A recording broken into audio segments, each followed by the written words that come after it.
నమస్కారం I witness news కి స్వాగతం. హెడ్లైన్ చూద్దాం.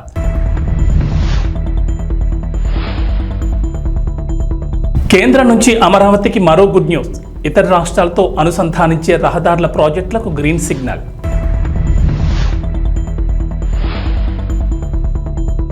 తెలంగాణలో 2 లక్షల రైతు రుణమాఫీ. రేవంత్ సర్కార్ కీలక నిర్ణయం.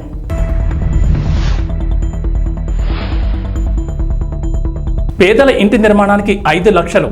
అర్హులను గుర్తించే అంశాలపై ప్రభుత్వ అధికారుల ఫోకస్.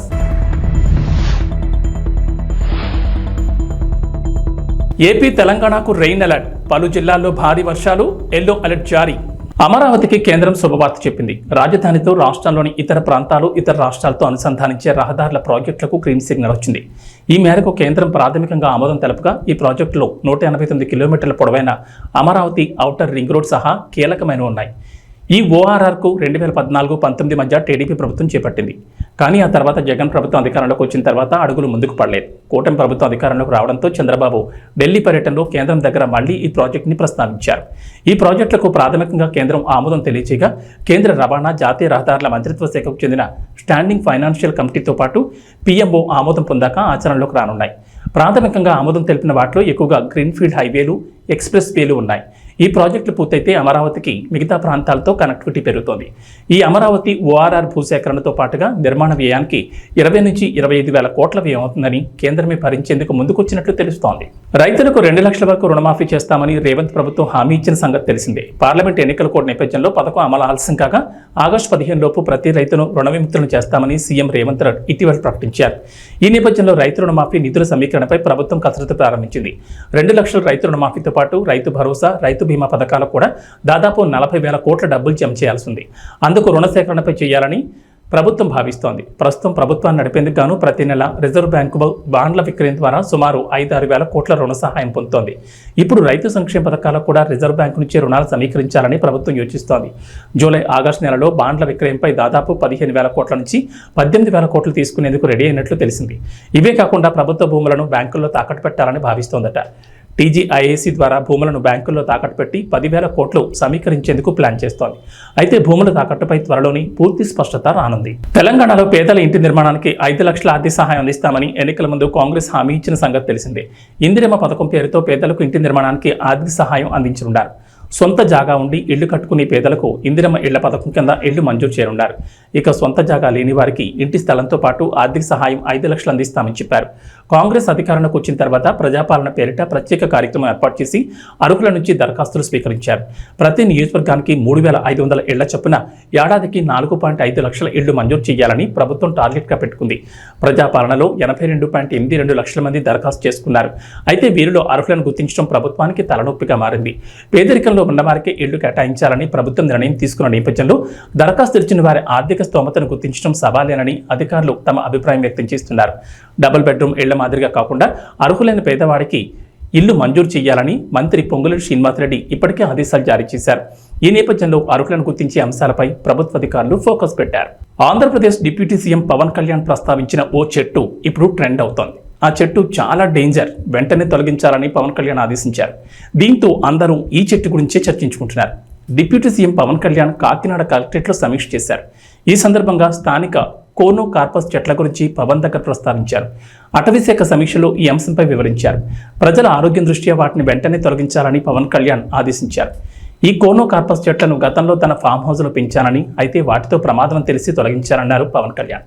కాకినాడలో మొత్తం 4,602 కానో కార్పస్ చెట్లు ఉన్నట్లు గుర్తించారు. ఈ చెట్లను దశల వారీగా తొలగించాలని డిప్యూటీ సీఎం అధికారులకు సూచించారు. ఈ చెట్లను తొలగించి ప్రజల ఆరోగ్యానికి ఎలాంటి ఇబ్బందులు లేకుండా చూడాలన్నారు. పవన్ కళ్యాణ్ ఆదేశాలతో అధికారులు చెట్లను తొలగించేందుకు సిద్ధమయ్యారు.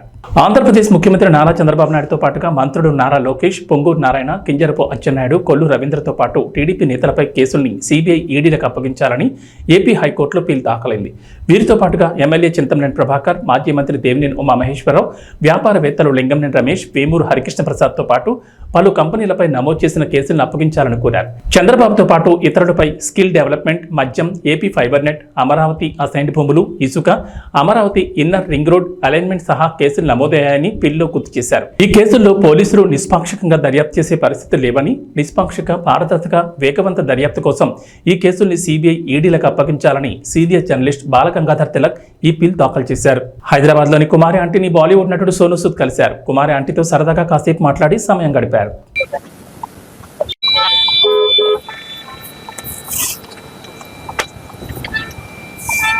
Thank you. Wait a minute, sir. Okay, Harish.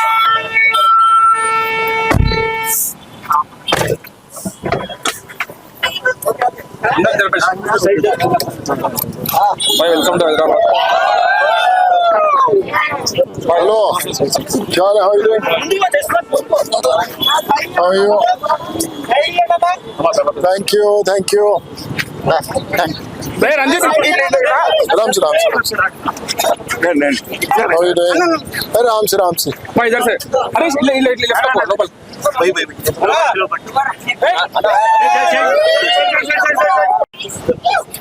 Ram se. Hello. How are you? अरे Ram se. How are you doing? कैसे हैं आप? All well. So nice to see you. Same here. So today I'm silence. So today please.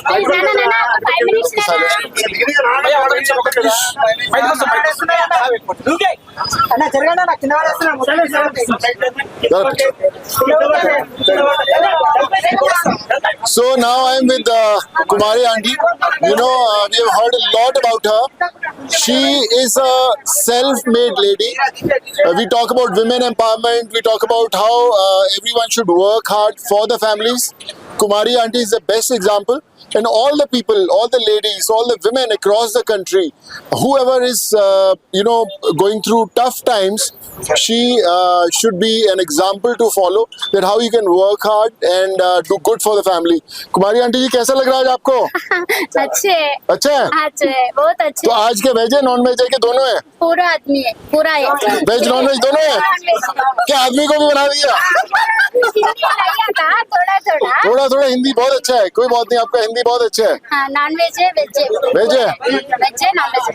तो कुमारी aunty के हाथ का veg भी है, नॉन वेज भी है. मैं तो वेजिटेरियन हूँ. और कुमारी आंटी कितने का एक प्लेट? एक plate veg 80 rupees. Veg 80 rupees और non veg? Non veg 120 rupees. 120 rupees. तो भैया मैं तो 80 रुपीस वाला कस्टमर हूँ. तो जो 80 रुपीस का वेजिटेरियन है, मेरे लिए कितने का डिस्काउंट है? फ्री. आज तो लॉटरी लग गया हमारा यार आंटी, कुमारी आंटी. अगर आप फ्री बोलोगे तो मैं हर रोज आएगा खाने के लिए. చలేగా. మీరు ఎంతో మందికి హెల్ప్ చేస్తున్నారు. మీరు ఎంతో మంది కంటే ఎంతో మందికి నేను మీకు అసలు ఎంత పెట్టినా తక్కువే అవుతుంది. ఎందుకంటే మీరు అంత మందికి హెల్ప్ చేస్తున్నారు కాబట్టి నాకు కష్టం వచ్చినప్పుడు కూడా మీరు అలా ఫోన్ చేసి నాకు అలా ఓదార్పు చెప్పినప్పుడు కూడా నాకు. నేటి నుంచి విజయవాడలోని దుర్గగుడిపై ఆషాఢం సారీ మహోత్సవాలు జరుగుతున్నాయి. వచ్చే నెల 4 వరకు కార్యక్రమం జరగనుంది. ఇవాళ దుర్గమ్మకు ఆలయ ఉద్యోగులు సారీ సమర్పించనున్నారు.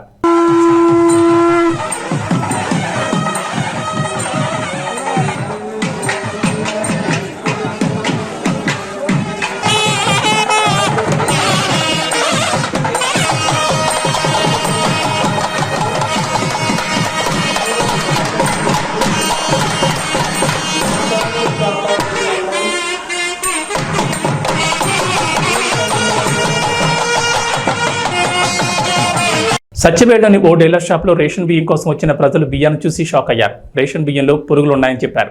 ఓల్డ్ స్టాక్ను ప్రజలకు వినియోగిస్తున్నారంటున్నారు. పేద ప్రజలకు కడుపు కోతను మిగులుస్తున్నారంటున్నారు. దుకాణాల్లో డబ్బులు పెట్టి బియ్యం కొని తిని స్తోమత లేక ప్రభుత్వం ఇచ్చే రేషన్ బియ్యంతో కడుపు నింపుకునే పేద ప్రజలు కడుపులు కొడుతున్న వైనం అయితే ఇక్కడ కనిపిస్తోంది. రేషన్ బియ్యంలో పురుగులు ఉండడం, ఇలాంటి బియ్యం తినడం వల్ల ఆరోగ్యం దెబ్బతినడం ఖాయమంటున్నారు. రేషన్ డీలర్స్ తెలిపిన సమాచారం మేరకు 3 సంవత్సరాల ముందు అక్రమంగా రవాణా చేసిన బియ్యాన్ని ఆ గోడౌన్లో ఉంచడం వల్ల అందులో ఉన్న చీడ పురుగులు కొత్త స్టాక్లో వస్తున్నాయని, ఆ పాత స్టాక్ను క్లియర్ చేస్తే తప్ప సమస్యకు పరిష్కారం ఉండదని రేషన్ డీలర్స్ సమాధానమిస్తున్నారు. అధికారుల నిర్లక్ష్యం వల్ల పేదలకు నష్టం జరుగుతోంది. రేషన్ డీలర్స్ల నిర్లక్ష్యమా లేదా అధికారుల నిర్లక్ష్యమా అన్నది గమనార్హం. ప్రభుత్వం మారినా పేద ప్రజల సమస్య అలానే ఉంది. ఖచ్చితంగా అధికారులు పేద ప్రజల సమస్యను దృష్టిలో పెట్టుకుని సమస్యను పరిష్కరించాలని ప్రజలు కోరుతున్నారు.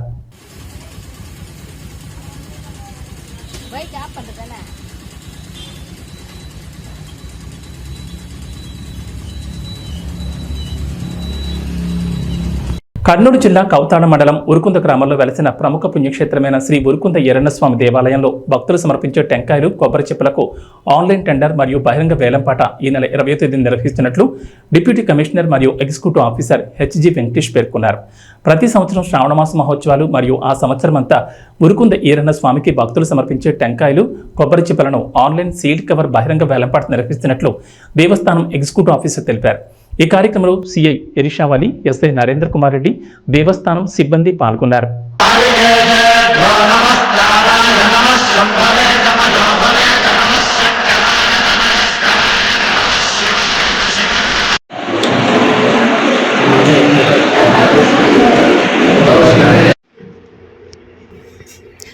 ప్రతి సంవత్సరము దేవస్థానంలో టెంకాయలు అమ్ముకోవడానికి హక్కు మరియు భక్తులు సమర్పించు కొబ్బరి మొప్పులను సేకరించుకునే హక్కు ఒక సంవత్సరం కాలానికి, అంటే ఈసారి శ్రావణ మాసం కవర్ అయ్యేటట్టుగా 11 నెలలకు పెట్టడమైనది. అందులో ఆన్లైన్ టెండరు, సీల్డ్ టెండరు, బహిరంగ వేలం నిర్వహించడమైనది. ఆన్లైన్ టెండర్లో ఎవరు పాల్గొనలేదు, బహిరంగ వేలంలో కూడా ఎవరు పాల్గొనలేదు. సీల్డ్ టెండర్ లో ముగ్గురు పాల్గొన్నారు. ముగ్గురులో ఒకరు డిస్క్వాలిఫైడ్ అయినారు డిపాజిట్ కట్టినందుకు. ఇంకా ఇద్దరు వాటిలో ఒకరు వచ్చేసి రామన్న గౌడ్ అని, ఆయన హైయెస్ట్ బిడ్ గా 75,699 రూపాయలకు కోట్ చేశాడు. కండిషన్స్ ప్రకారము సీల్డ్ టెండర్ తెరిచిన వెంటనే డబ్బు చెల్లించాలి. కానీ ఇంతవరకు ఆయన చెల్లించినందుకు మేము ఆ టెండర్ క్యాన్సిల్ చేస్తూ మళ్ళీ ఈ నెల 20వ తారీఖున పునః టెండర్ మేము ఇన్వైట్ చేస్తున్నామండి. ఓం నమస్తే. గజ్వేల్లో క్యాసారం రోడ్డు వద్ద ఇన్స్పెక్టర్ సైదా పోలీసులు సిబ్బందితో కలిసి విస్తృతంగా వాహనాలు తనిఖీ చేస్తూ డ్రంక్ అండ్ డ్రైవ్ టెస్టులు నిర్వహించారు. ఈ సందర్భంగా మాట్లాడుతూ మద్యం సేవించి వాహనాలు నడపొద్దని సూచించారు. వాహనదారులలో ప్రజలలో మార్పు వచ్చినప్పుడు మాత్రమే రోడ్డు ప్రమాదాలు తగ్గుతాయని తెలిపారు. రోజు రోజుకి వాహనాల రద్దీ పెరుగుతోందని దాన్ని దృష్టిలో ఉంచుకుని సేఫ్టీ సెక్యూరిటీగా డ్రైవింగ్ చేయాలని సూచించారు. రోడ్డు నిబంధనలు, ట్రాఫిక్ నిబంధనలు పాటించాలని సూచించారు. ట్రిపుల్ రైడింగ్ పై ప్రతిరోజు డ్రంక్ అండ్ డ్రైవ్ నిర్వహిస్తామని తెలిపారు. ఈ కార్యక్రమంలో గజ్వేల్ పోలీస్ సిబ్బంది తదితరులు పాల్గొన్నారు.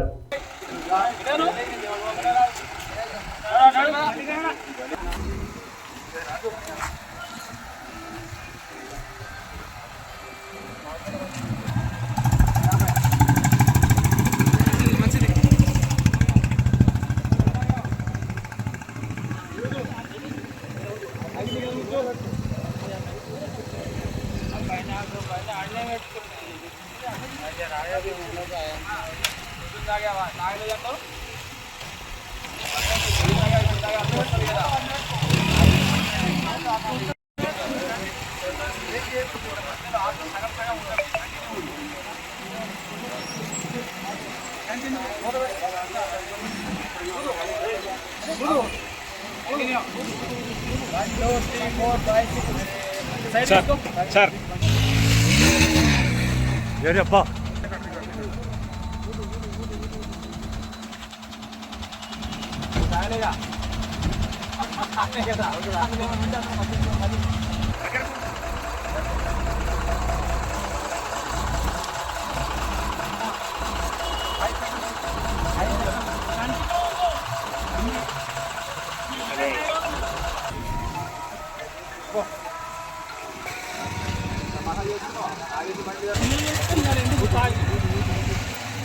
పిల్లలుండే తాగాలంటే లేకుండా ఉండవా?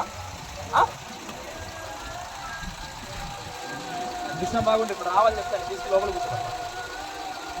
మెగాస్టార్ చిరంజీవి కెరీర్లోని విశ్వంభర అతిపెద్ద ప్రాజెక్ట్. ప్రస్తుతం షూటింగ్తో పాటు పోస్ట్ ప్రొడక్షన్ పనులు కూడా ఏకకాలంలో జరుగుతున్నాయి.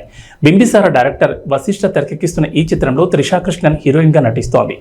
అలానే భారీ స్టార్ కాస్టింగ్ కూడా ఈ చిత్రంలో ఉంది. ఇక విఎఫ్ఎక్స్, భారీ యాక్షన్ సన్నివేశాలు ఈ చిత్రంలో మెయిన్ హైలైట్ అని ఇప్పటికే డైరెక్టర్ వశిష్ఠ చెప్పారు. ఇక తాజాగా ఈ మూవీ టీం మెగా అభిమానులకు ఓ గుడ్ న్యూస్ చెప్పబోతోంది. ఈ చిత్రానికి సంబంధించి ఓ చిన్న టీజర్ను త్వరలో రిలీజ్ చేయబోతున్నట్లుగా సమాచారం. మేకింగ్ విజువల్స్, చిరంజీవి లుక్ను ఈ టీజర్లో రివీల్ చేయబోతున్నారట. ఈ చిత్రం 2025 జనవరి 10న ప్రేక్షకుల ముందుకు రానుంది. మరి ఈ టీజర్ వేరే రేంజ్లో ఉంటే మాత్రం సినిమా ప్రీ రిలీజ్ బిజినెస్ గట్టిగానే జరిగే అవకాశం ఉంది. ఎంఎం కీరవాణి ఈ సినిమాకి సంగీతం అందిస్తున్నారు. ఇక ఈ సినిమాలో బాలీవుడ్కి చెందిన కునాల్ కపూర్ కూడా ఓ పవర్ఫుల్ రోల్లో నటించబోతున్నారు. ఈ విషయాన్ని ఇటీవలే మూవీ టీం ప్రకటించింది. అయితే ఆయన ఏ పాత్రలో నటిస్తున్నారనేది మాత్రం చెప్పలేదు. త్రిషతో పాటు నాసామిరంగా హీరోయిన్ ఆషికా రంగనాథ్ కూడా విశ్వంభర్లో నటిస్తుండడం విశేషం. మొత్తం ఈ సినిమాలో 5 హీరోయిన్లు ఉండబోతున్నారని ఎప్పటి నుంచో టాక్ ఉంది. ఇప్పటికే త్రిష, ఆషికా పేర్లను ప్రకటించారు. త్వరలోనే మీనాక్షి చౌదరి, సురభి, ఇషా చావ్లా పేర్లను కూడా రివీల్ చేసే అవకాశం ఉంది. ఇక ఇందులో రావు రమేష్ కూడా ఓ పాత్రలో నటిస్తున్నట్లు సోషల్ మీడియాలో ప్రచారం జరిగింది. ఆయనే మెయిన్ విలన్ అని కూడా అంటున్నారు. కానీ ఇప్పటి వరకు మూవీ టీం అయితే దీనిపై క్లారిటీ ఇవ్వలేదు. మొన్నటి వరకు హైదరాబాద్లోని ఓ భారీ సెట్లో ఈ సినిమా షూటింగ్ జరిగింది. జూలై చివరి నాటికి ఈ సినిమా షూటింగ్ కంప్లీట్ చేయాలని వశిష్ఠ అనుకుంటున్నారు. ఇప్పటికే చాలా యాక్షన్ సీక్వెన్స్ల చిత్రీకరణ పూర్తయిందని సమాచారం. విజువల్ ఎఫెక్ట్స్కు ప్రాధాన్యం ఎక్కువగా ఉండే ఈ సినిమాను 200 కోట్ల బడ్జెట్తో నిర్మిస్తున్నారు. సోషియో ఫ్యాంటసీ జోనర్లో చిత్రం రాబోతోంది. ఈ చిత్రంతో ఎలాగైనా బ్లాక్ బస్టర్ కొట్టాలని మెగా ఫ్యాన్స్ అనుకుంటున్నారు. చిరు నటించిన చివరి చిత్రం భోళా శంకర్ బాక్సాఫీస్ దగ్గర డిజాస్టర్ అయింది. T20 వరల్డ్ కప్ 2024లో ముద్దాడిన తర్వాత భారత్ తొలి T20 సిరీస్ ఆడేందుకు సిద్ధమైంది. 5 మ్యాచ్ల సిరీస్లో భాగంగా హరారే వేదికగా ఇవాళ భారత్ జింబాబ్వే తలపడబోతున్నాయి. భారత్ కాలమాన ప్రకారం సాయంత్రం 4:30 ఈ మ్యాచ్ ప్రారంభం కానుంది. T20 ఫార్మాట్కు సీనియర్లు రోహిత్ శర్మ, విరాట్ కోహ్లీ, రవీంద్ర జడేజా రిటైర్మెంట్ ప్రకటించిన తర్వాత జరుగుతున్న తొలి మ్యాచ్ కావడంతో జట్టు కూర్పుపై ఆసక్తి నెలకొంది. అయితే మ్యాచ్కు హరారే స్పోర్ట్స్ క్లబ్లో జరిగిన ఫ్రీ మ్యాచ్ ప్రెస్ కాన్ఫరెన్స్లో కెప్టెన్ శుభ్మాన్ గిల్ జట్టు కూర్పుపై క్లారిటీ ఇచ్చాడు. ఈ ఏడాది IPL సీజన్లో అదరగొట్టిన సన్ రైజర్స్ హైదరాబాద్ యువ ఆటగాడు అభిషేక్ శర్మ కెరీర్లో తొలి అంతర్జాతీయ మ్యాచ్ ఆడబోతున్నాడని ప్రకటించాడు. అభిషేక్ శర్మ తాను ఓపెనర్గా రాబోతున్నట్లు నిర్ధారించాడు. మొదటి 2 మ్యాచ్లకు యశస్వి జైస్వాల్ అందుబాటులో లేకపోవడంతో అభిషేక్ ఓపెనర్గా అవకాశం దక్కిందని వివరించాడు. IPL 2024లో అభిషేక్ శర్మ అద్భుతంగా బ్యాటింగ్ చేశారు. ఏకంగా 204.21 స్ట్రైక్ రేట్తో 500కు పైగా పరుగులు బాదాడు. ఇక Chennai Super Kings captain Ruturaj Gaikwad కీలకమైన 3వ స్థానంలో బ్యాటింగ్ చేస్తాడని కిల్ చెప్పారు. ఇక వాతావరణ విషయానికి వస్తే తెలంగాణలో వర్షాలపై హైదరాబాద్ వాతావరణ కేంద్రం అధికారులు అలర్ట్ ఇచ్చారు. నేడు రేపు రాష్ట్రంలో విస్తారంగా వర్షాలు కురుస్తాయని చెప్పారు. నైరుతి రుతుపవనాల ప్రభావంతో రాష్ట్రంలో విస్తారంగా వర్షాలు కురుస్తాయని వెల్లడించారు. పలు జిల్లాల్లో భారీ వర్షాలకు ఛాన్స్ ఉందన్నారు. నేడు వికారాబాద్, సంగారెడ్డి, మెదక్, కామారెడ్డి, వనపర్తి, నిజామాబాద్, జగిత్యాల, సిరిసిల్ల, సిద్దిపేట, గద్వాల్, నారాయణపేట జిల్లాల్లో భారీ వర్షాలకు ఛాన్స్ ఉందన్నారు. ఈ మేరకు ఆయా జిల్లాలకు హైదరాబాద్ వాతావరణ కేంద్రం అధికారులు ఎల్లో అలర్ట్ జారీ చేశారు. అటు ఏపీలో వర్షాలు కురుస్తాయంటోంది వాతావరణ శాఖ. నైరుతి రుతుపవనాల సమయంలో రాష్ట్ర వ్యాప్తంగా ఎండలు మండిపోయాయి. వేడి వాతావరణంలో ప్రజలు ఇబ్బంది పడ్డారు. అయితే తూర్పు మధ్య బంగాళాఖాతంలో ఉపరితల ఆవర్తనం కొనసాగుతుండగా గుజరాత్, కర్ణాటక తీరాల వెంబడి ద్రోణి విస్తరించింది. ఈ ప్రభావంతో రాబోయే 3 రోజుల్లో ఉత్తర కోస్తాలోని కొన్ని జిల్లాల్లో భారీ వర్షాలు కురుస్తాయని వాతావరణ శాఖ అంచనా వేస్తోంది. రాయలసీమ, దక్షిణ కోస్తాలో కొన్ని ప్రాంతాల్లో తేలికపాటి నుంచి ఓ మోస్తరు వర్షాలకు అవకాశం ఉందంటున్నారు వాతావరణ శాఖ అధికారులు. ఏబీ బులెటిన్ విశేషాలు. నమస్కారం.